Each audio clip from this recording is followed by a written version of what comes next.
What's up, guys? Welcome to the review of, I'm going to say it, my personal favorite episode of this entire season, if not the entire series. Let's get right into it with the newest episode of My Hero Academia.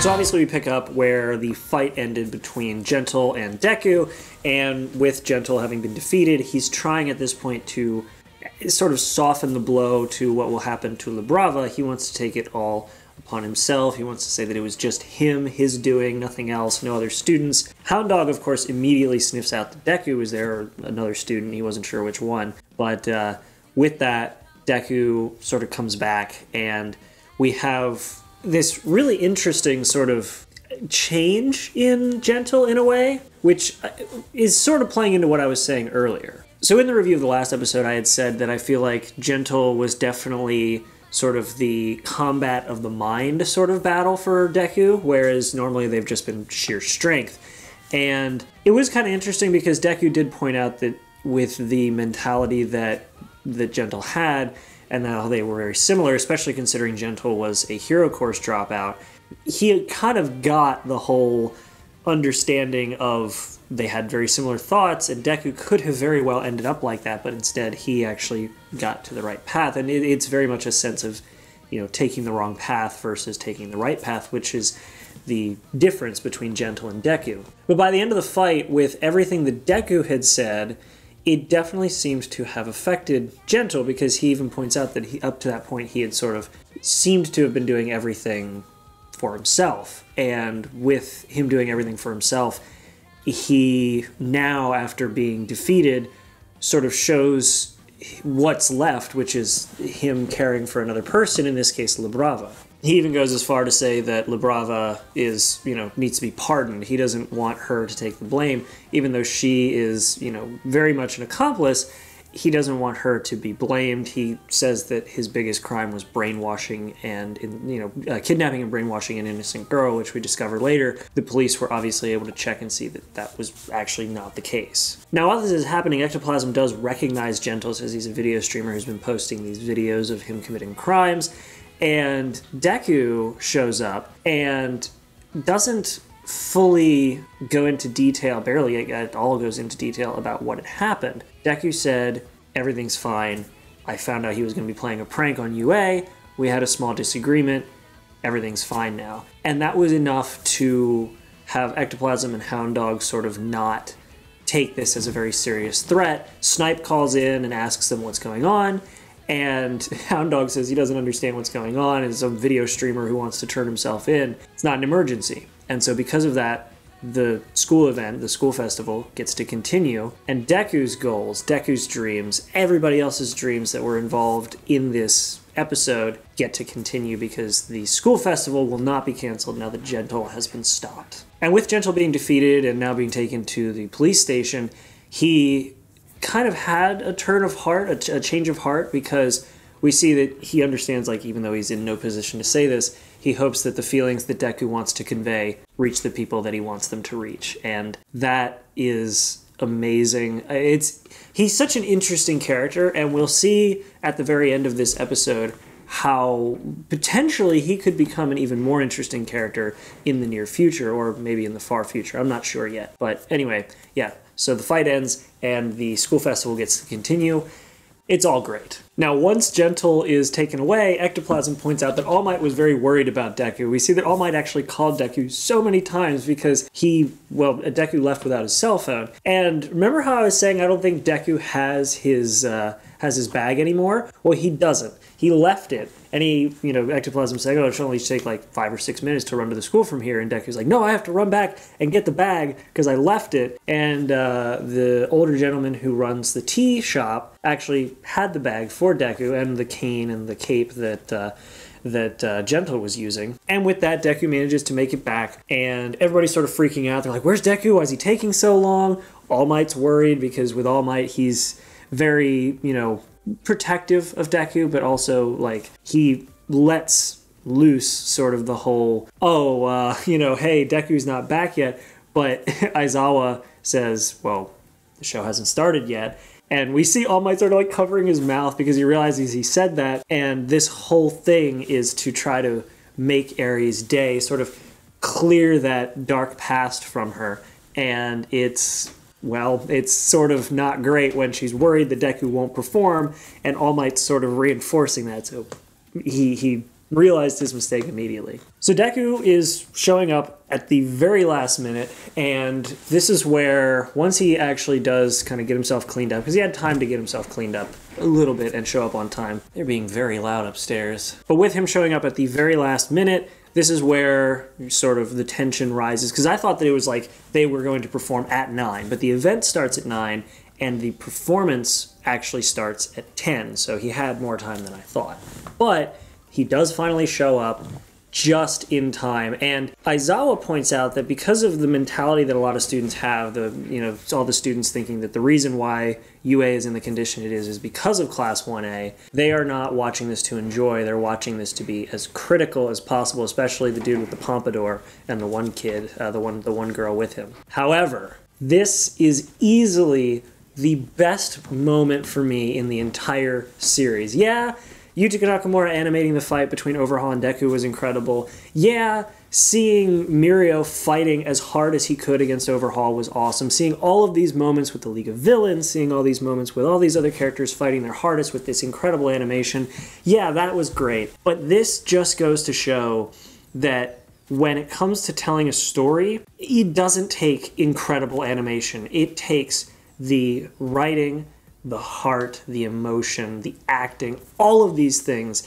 and having it build up to one massive point, which is what this is at the final few episodes of this season, and my God, this was amazing. So of course I saw that during the practicing that the song was called Hero 2, and it's amazing. And it has so much more going on than I had even anticipated. So number one, Bakugo is easily my favorite. He has as much energy as I did when I played drums for a band way back when I was in high school, except I couldn't make things explode. Granted, he's way too tense towards the very end. He looks so angry when he's drumming, but the dancing was great, the singing was great, the band altogether was great. I don't know why the crowd was cheering for only Yairozu, but whatever. But oh my gosh, seeing Eri like covering her ears and Mirio holding her so she can see them watching Deku dance, her paying very close attention to Deku, and then running off stage, him running off stage and being like, oh, he's barely in it, and sort of having everything work out exactly the way that Jiro was hoping.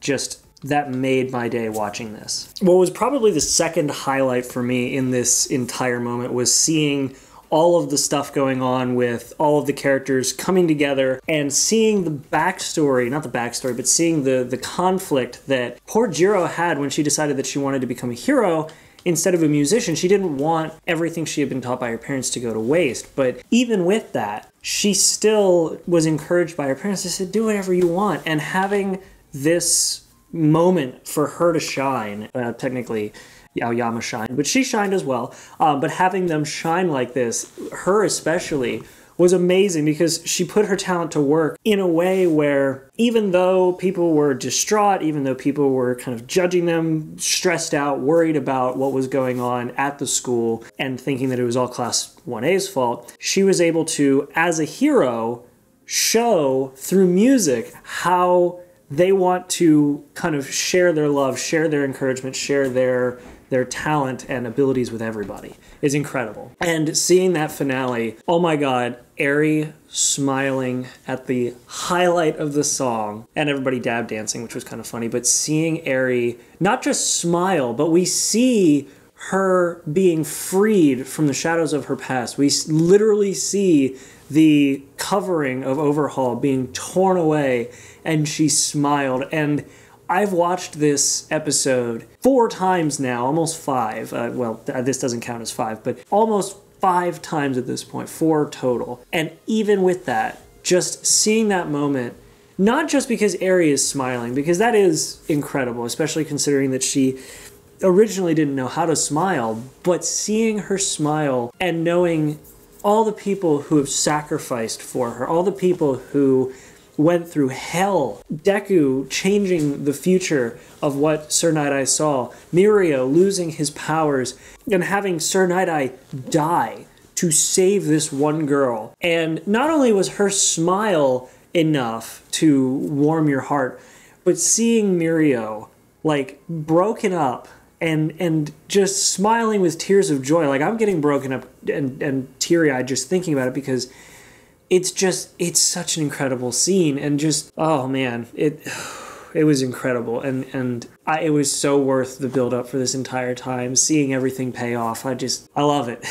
This episode is easily my favorite of this series, and if this series just keeps getting better and better, I cannot wait. But seeing everything in that one beautiful emotional musical moment, it was just amazing, and I love it. Also, Bakugo's a really, really talented drummer, considering that he seemed to have never played drums before. He was just kind of good at it, because playing off time on the ride cymbal while keeping time with your foot and the time on foot on bass and snare, that took me a long time to learn. So anyway, the show was a success, and I was just so happy with it. Now, after that, because I can nerd out about that all day long, but after that, we of course have the rest of the events going on, including the play being put on by the other class.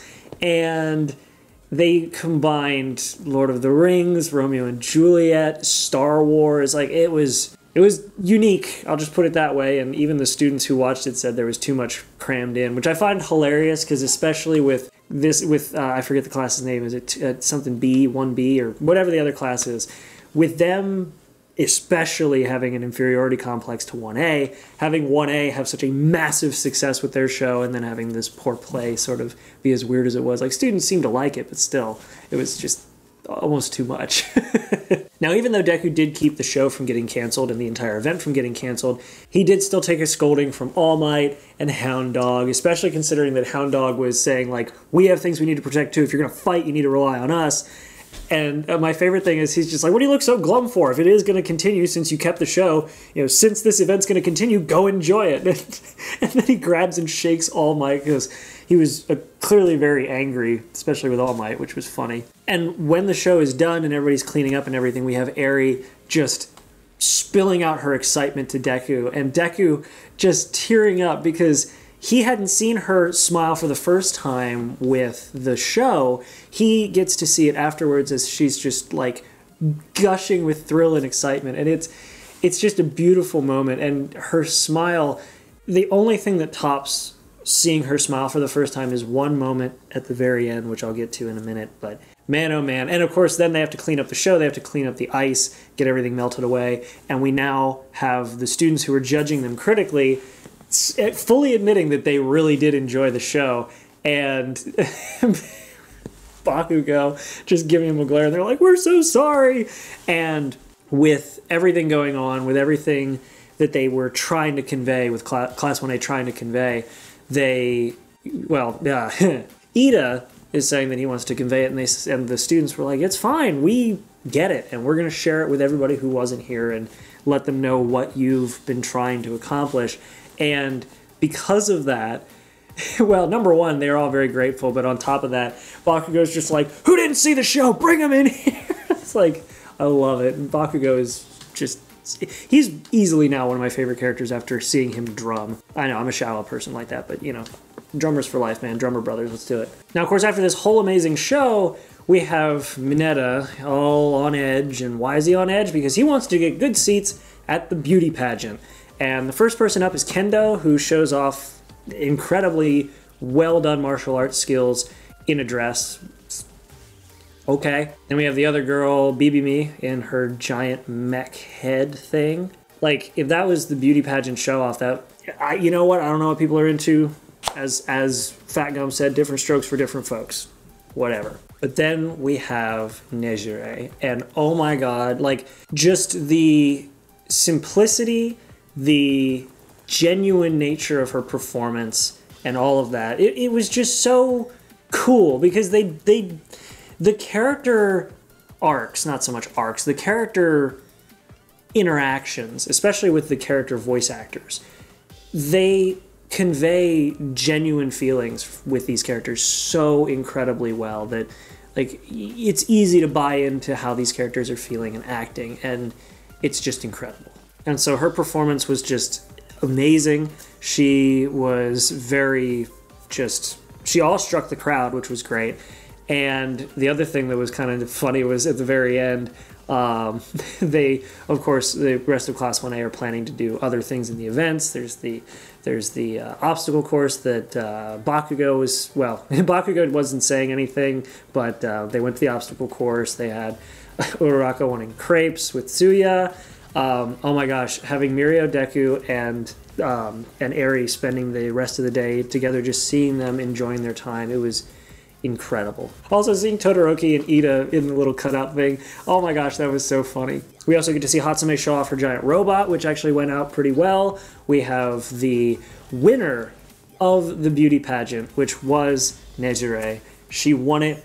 It was incredible. It's just this payoff feels like it's been so long in the making, even though it's been very short. And I think part of that is because one of the things that was paid off in the end was the, you know, not fixing, but bringing Eri away from her dark past. And I think that payoff really did make the episode feel like it's been a payoff way longer going on and way longer in the making than it really was, because one element of it was significantly longer in the making. And at the very end, at the end of all of this, Deku remembered, he remembered the candied apple, and it was the most adorable scene. Her smile after eating it was probably the best, most heartwarming moment of the entire episode, because Deku realized that they may not have it at the event, so he went and made his own. And that was part of some of the stuff that he bought while he was out.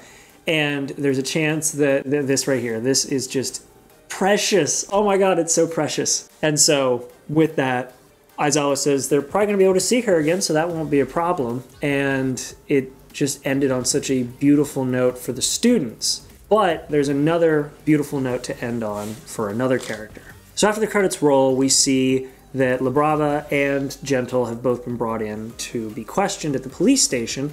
And the first person we see is Labrava. And the police were blown away by her abilities to write code and hack and all that stuff. And they asked what her job was, and she just said Labrava. And she said, I don't want to do anything if it's not for Gentle. And so with that being the case, like, she's clearly not in the mood for really negotiating. However, then we get to Gentle being interrogated, and it's a completely different story. So we have the gorilla guy who is interrogating him, saying how he and Labrava have both committed a lot of crimes, and you know, Gentle's saying that it wasn't equal parts. He's more guilty than she is because he committed the crimes directly. She was not directly involved. And the the gorilla guy points out that, you know, don't tell stupid lies. We know that she's not brainwashed. That's easy to check for. She genuinely loves you. And when Gentle points out, please don't commit her with the same crimes as you're committing me with, he says, well, I guess, you know, the love is mutual. And he points out that Gentle, like, he understands that Gentle was basically a high school dropout and a failed hero course student who was twisted by society until he was a criminal posting videos online of his crimes. And because of this, he, you know, he kind of, it almost seems like the police guy understood that. And Gentle even says, I've never forgot my dream. And the police officer says, well, it's a good thing we caught you today, because guys who say that there are no second chances or do-overs in life either don't want to try or are too impatient to work on slow results. They want fast results. And this really touches Gentle. He understands that essentially with the time that he's going to have to do, this offers him an opportunity for a do-over in life. And I'm so excited for that, because I think of all the characters we've run into so far, the motivations and the ideas, the aspirations that Gentle has had and the reasons for him doing the crimes he's done are really fascinating and have a ton of potential that could hopefully be played into more in the near future. I don't know, because I don't read the manga, but I'm very, very, very excited to see. Of course, I love the fact that the police officer offers him some tea, and Gentle goes, black tea. He's like, it's just cheap tea! And that was the end of the episode, and I love it. And I'm super excited for next episode as well, because we get to see the shakeup of basically the entire hero listings, because now that All Might's retired, there's going to be a massive shift from #1 hero and on, and we're going to be introduced to Hawks, who apparently was introduced in the movie with no formal introduction. We were just supposed to kind of know who he was, but looks like we're going to be formally introduced to him this time around during the hero listings. So I'm very excited for that. So that's been it. What do you guys think of this episode? Because I personally, as you can tell, loved this episode, and I'm so excited to see what happens next. But really, this is just, anything that happens after this is just gravy, because oh my god, this was an amazing episode. It's so heartwarming, just, oh, I love it. Let me know what you guys think in the comments down below. Yeah, leave a like, subscribe. We're finally actually gaining subscribers, which is nice, so people are actually watching the content and not leaving, which is always a good sign. And otherwise, shirts are going to be a little not as necessary. The ad's still going to run at the end, but there's been a bit of a shutdown on those. But either way, hope you guys enjoyed. Make sure to like and subscribe, leave a comment and all that fun stuff, and I will see you guys in the very next episode. Make sure to be there, and have a good one. Hey, what do you know? It's another shirt ad. You guys should definitely buy a shirt. I know production's going to be a little slow because of what's going on right now, but might as well. I put a lot of time and effort into the designs, and, well, I mean, you know, these ads are getting way and way less enthusiastic as they go, because I know not a lot of people are buying them, and what's going on in the world won't help right now, but hey, if you want to, check them out. They're there. Otherwise, I'll see you guys in the next video. See ya!